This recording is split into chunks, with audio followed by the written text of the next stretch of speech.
Esse programa não poderia nunca deixar de ter uma referência nacional e uma referência estadual na área de psiquiatria, como é o professor Gilberti.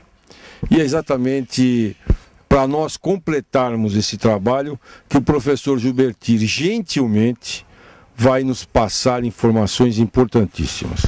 A primeira, professor, que me interessa muito saber é, em Mato Grosso do Sul, no nosso estado, nós temos uma assistência psiquiátrica satisfatória ou não? E em Mato Grosso do Sul nós podemos dizer duas coisas. Primeiro, quando a pessoa consegue ser atendida, ela é bem atendida. A assistência médica, de uma forma geral, do nosso estado é de boa qualidade, quando consegue ser atendido. O problema todo são as pessoas que têm necessidade de assistência e não têm acesso aos serviços de saúde.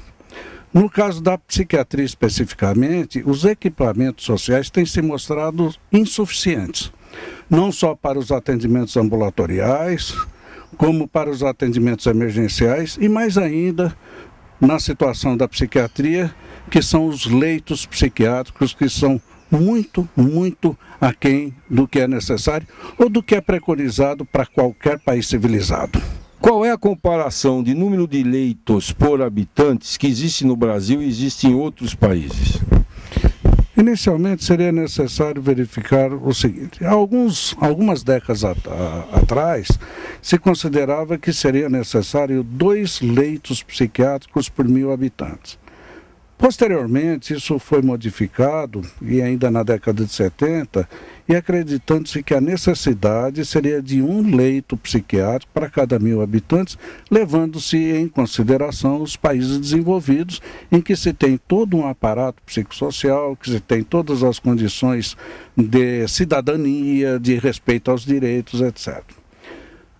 Quando começou a ocorrer a mudança na política de atendimento no Brasil, ninguém consegue explicar porquê, aí considerou-se que a necessidade seria de 0,45 leitos por 1.000 habitantes.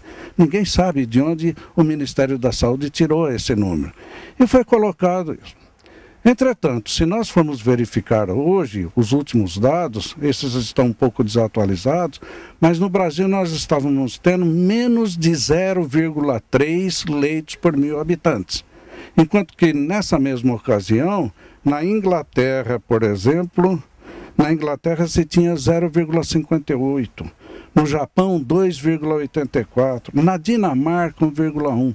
No Canadá, que se considera que se tem a melhor medicina do mundo, inclusive a medicina voltada para os doentes mentais, existia 1,9 leitos por 1.000 habitantes. E no Brasil, menos inclusive do que, de uma forma equivocada, o Ministério dizer que era de 45. Nós estávamos tendo menos de 0,3. Qual é a sua sugestão? O nosso programa pode contribuir com alguma coisa se nós, por exemplo, provocarmos o setor político, se nós provocarmos o setor técnico no Ministério da Saúde? Quais são as sugestões que o senhor dá para a gente? As unidades da federação, os estados e os municípios terminam ficando reféns do Ministério da Saúde.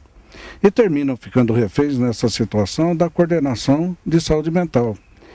E a filosofia que está presente no momento, as orientações são orientações ideológicas. Os CAPs, que são ideias já da década de 70, se constituíram em equipamento importante. É um equipamento importante. É uma instância necessária para a continuidade do tratamento das pessoas que não têm necessidade de internação. É importante. Só que os CAPs, que na verdade deveriam ser chamados de CAMPs, Centro de Atenção Médico-Psicossocial, eles não têm conseguido dar conta da demanda. Por quê? Porque não foi preparado para isso. E os CAPs, eles não têm como substituir os hospitais psiquiátricos, não tem como substituir as emergências.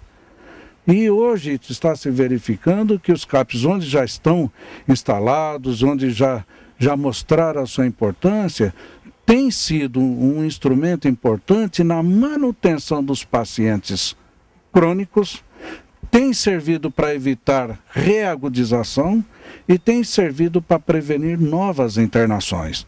Então tem a sua importância, só que não dá para jogar a reforma da assistência ao doente mental em relação aos CAPs. Como é que o senhor vê o modelo que é aplicado na assistência mental em Santos, São Paulo?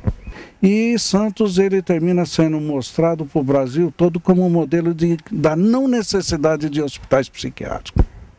O que eles não falam, o que eles não é que os pacientes que precisavam de internação e que foram desinternados de Santos foram todos, ou a maior parte deles, internados nos hospitais das periferias das cidades de São Paulo. É isso que eles não falam. Então é muito fácil eu abrir aqui, desinternar as pessoas e as pessoas que continuam precisando serem internados de uma forma justificada em outros locais. Aqui não tem. Mas o que foi feito com o paciente? Será que com essa filosofia, com essa ideologia, acabaram os doentes mentais? Acabaram os doentes mentais crônicos? Acabaram os doentes mentais agudos que precisam de atendimento em regime de internação? Não. O que acontece é que nem toda a verdade é dita. O programa Saúde e Cidadania entrou em contato com o coordenador de saúde mental do Ministério da Saúde, Dr. Pedro Gabriel.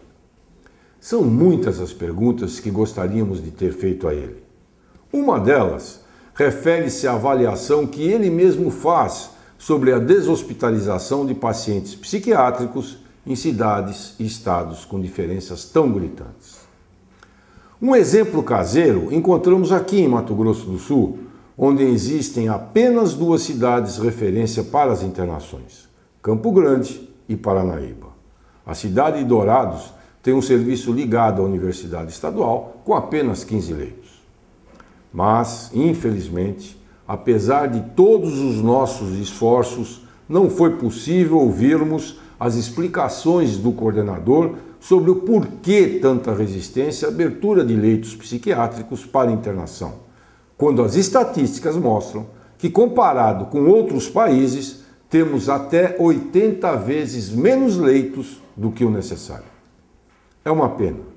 Fizemos a nossa parte e esperamos que tudo que você viu aqui ao longo desses 2 programas sirva de motivo para estimular o verdadeiro sentido da cidadania, cobrando, por exemplo, dos nossos parlamentares federais uma solução imediata. Não vamos nos acomodar. Acesse o nosso blog www.saudeecidadania.com. Dê a sua opinião, mande sugestões e ajude a resolver esse grave problema. Eu já estou nessa luta. Boa tarde e até a semana que vem.